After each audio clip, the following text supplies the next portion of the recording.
about the last time you sat at a table where major decisions were being made. Who was sitting next to you? More importantly, who was not in the room at all? Welcome to Unmute, where we turn up the volume on the conversations that matter most. I am your host, Sheila Ujoodha, and today we are diving into a theme that hits close to home for so many of us: equity at the table. Before we begin, let me remind you that Unmute is an initiative of the Women Directors Forum and Advocacy Forum of the MIoD. I would like to thank Mauritius Telecom and Meeting Group, which are both our respective founder and patron, supporting us in this endeavor. When we talk about equity, we are not just talking about giving everyone a seat. We are talking about who gets to speak, who is actually being heard, and how we design spaces where everyone can thrive. Today, we are unmuting the stories, the challenges, and the real solutions to making our tables truly inclusive. So pull up a chair, open your mind, and let's unmute this conversation together. So welcome to chapter 1 of Equity at the Table. Now, before we talk about building a better table, we have to understand what the current table actually looks like. We need to look at where we stand today. We are incredibly lucky to have two leaders who see this reality from different but connected angles. One steering a major financial institution and the other tracking global workforce trends. On my left, Hajrah Sakauloo, Chief Executive Officer and Head of Banking at HSBC Mauritius. Hajrah, thank you for making the time and being present with us today. And on my right, we have Vidia Mooneegan, Managing Director at Dayforce Mauritius. Vidia, welcome. Thank you. Very happy to have you both on the second episode of Unmute. So without much delay, let's dive right into chapter 1, and let me begin with you both. So the theme of today is equity at the table. And my question goes to both of you. What does the table currently look like in your respective industries, one being from finance and one being from HR tech? And where do you think the most critical gaps exist in representation today?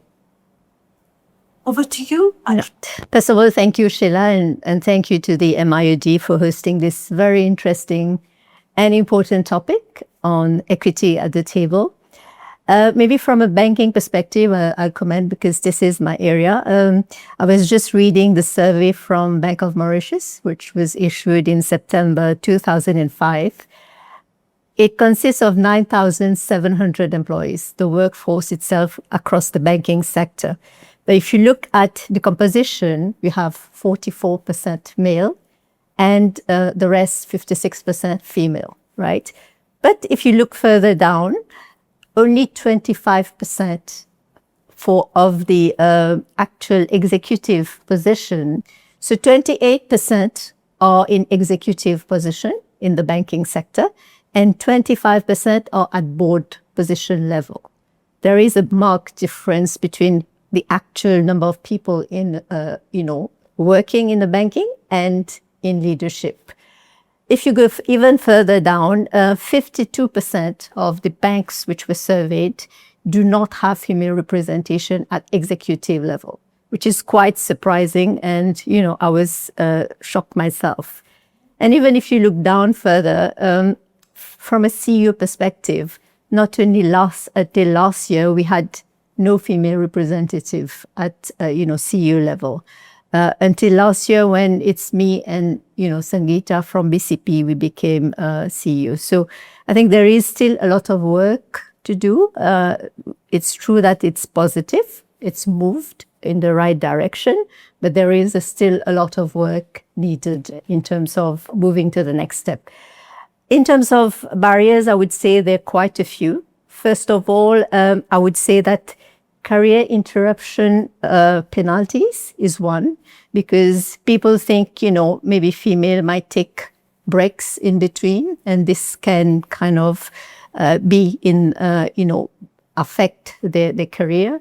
Secondly, I think what we see is a lot of men, if you look at it, they have an informal network, which, maybe from a women perspective, we don't see that too much. Like they'll go outside, have a drink, and they put themselves in a position where, they are seen, right? We always keep saying that, it's not what you know, it's who you know. Right. So this is another important, barrier which we see. And then there's an assumption that, caregiving cannot coexist with ambition. So this is something which we may need to tackle in the longer term. And then I'll end by saying it also depends on the woman itself, right? Sometimes it's by choice. They choose not to go further down, up in their career, or there is sometimes a bit of a lack of confidence in certain women. So if you add all these together, there's quite a bit, but I think definitely it's on the positive trend, but we need to work on these barriers. So clearly, I think, Hajrah, you did mention that there has been some progress, and there are many more actions I think we need to take. And those barriers have been here for quite some time, and we see these barriers still exist. Like you say, the networking, etc. I think maybe we need to ponder at a later stage on what we can do about it, how we can eliminate that barriers. But in the meantime, let me move on to Vidia. Vidia, Dayforce sits on a mountain of workforce data. And what is the data telling us right now about who is actually getting unmuted in the workplace? But first, maybe I would like to hear from you what it is about this representation in your industry, the HR tech industry, and what are the gaps that you identified in your industry. Thanks for having me. I think I would say that the technology industry globally is underrepresented as far as women is concerned, and I think there are explanations for this situation. But if I look at Mauritius, I would say that things are improving. I think there's a lot of work that MIoD has been doing to raise awareness, and we see increasingly that women are having opportunities. One difference I see is that global companies tend to have more female in their leadership team than local companies. And that's because of the culture, how global companies operate. If I look at the tech industry as a whole, there's a lot of talk about the big tech, the top 50 big tech companies. There's only 2 women CEOs for the top 50. And I think that's kind of set a little bit what the landscape looks like. In Mauritius, I would say that I've been in this industry for a long time. I can say that I see a lot of young women leaders emerging, and I think this is good news. And I think if I look at the reason we have this situation, especially, is because the fact that the tech industry has been perceived as a hard working sector. Yeah, you have to work long hours, sometimes difficult time zone, etc. So it shies away a lot of girls when they are having to make choices at their higher education stage. And they unfortunately choose not to go in tech. And I think that explains, so that this is what I call the pipeline leak. So we actually lose a lot of people at that stage. And then those who want to be in the tech industry choose the support roles rather than the core tech roles. But if you want to be a CEO in our industry, you have to be in the core technology stream if you want. So that explains a little bit why we are where we are. So do you feel, Vidia, that women, right, and girls, right, the fear of working harder, or they fear to work longer hours? You feel that's a barrier? I don't think. I think it's the fact that people don't know the reality. So if you were to ask people who are in the tech industry, they will explain, oh, it's not really that different. But the fact that people make choices even before they come to the career stage of their life.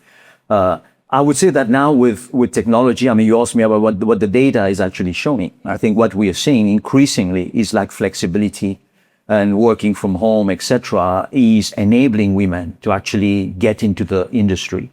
And that's an important data point that we see. But having said this, I think where we have to be very careful is that this doesn't work to their disadvantage in terms of career opportunities and growth in the business. So that's one thing that the data is showing. The second thing that the data is showing as well is that for companies to be very effective in terms of having women at the table, especially at the senior leadership level, then there needs to be very intentional actions from the business. It's no longer an HR issue. It's a business corporate issue that needs to be discussed at the board level. And I think this is something increasingly. And then what the data is also showing, backed up by BCG and McKinsey, is that the more diversity you have in leadership, the more profitable companies are, the more innovative they are. And I think this is something that's very clear in the data. Okay, so I think that's really gives us an idea that, okay, we are paving our way in the right direction, with where we see girls willing to enter, that the HR, the tech industry as well. But then there must be some misconception somewhere, somehow. So what, according to you, Hajrah and Vidia, is the biggest misconception leaders have about the state of equity in their organizations today? I would say misconception is, you can view it in various ways, right? If you look at it from HSBC perspective, just to give you an example, in terms of the population segment, it's more or less aligned to the banking sector.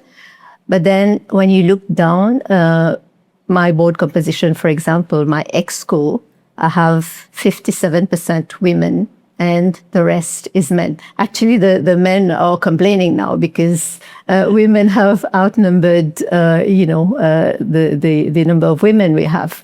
It's to do from, as Vidia said, turn from the top, right? It starts with senior leadership and then setting the right path in terms of when you look at recruitment, right? When you look at, if let's say you want to recruit somebody in your exco, you should have a set succession plan in place where each exco will need to have a diverse, kind of successors identified, right? Men and women.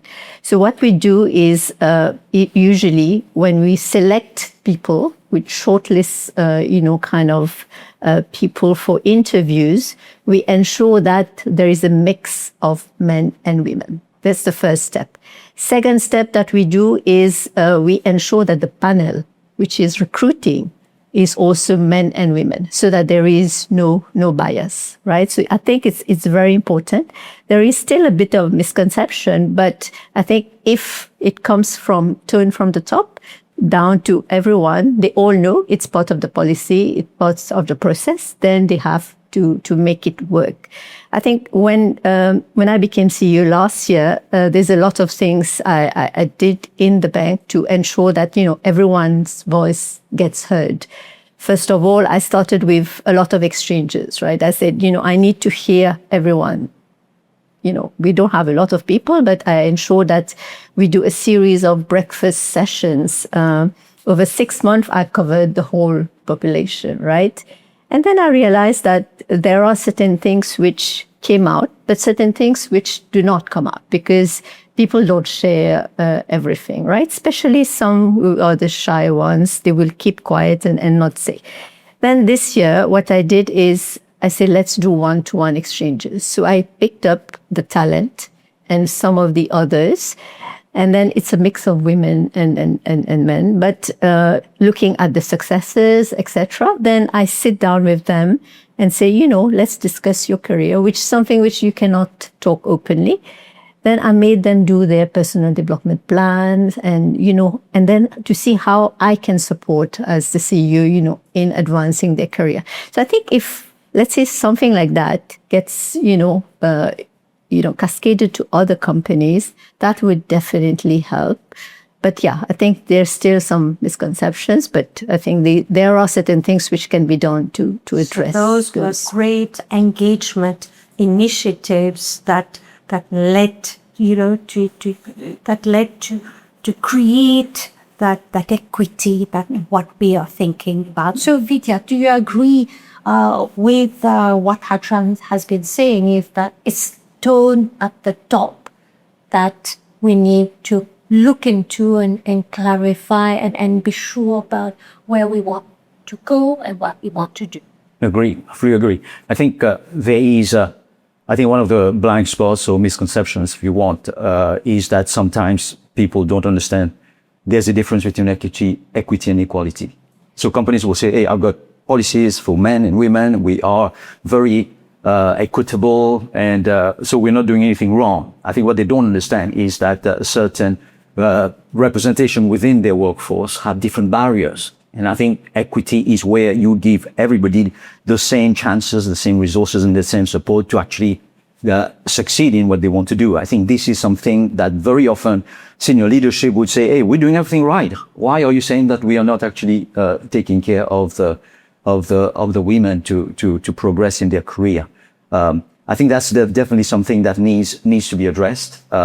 Second thing also is that it's more about mentoring rather than sponsorship. I think people say, hey, I'm coaching the person, I'm doing everything I can, etc. But I think the sponsorship is where things start changing. It's where you are publicly advocating for certain people and giving them a seat at the table and say that they are able to contribute to the business, and you support them publicly. Yeah, you recognize when they do something extraordinary, you actually talk about it. Yeah, I think this is something that's very important. The other thing also sometimes that can happen in certain companies is that in meetings, sometimes you find some male colleagues trying to take over the conversation, and every time the female colleague wants to say something, they want to kind of quiet them down. I think these are cues that you need to pick and I say, hey, by the way, we cannot, our culture doesn't allow us to do this kind of thing.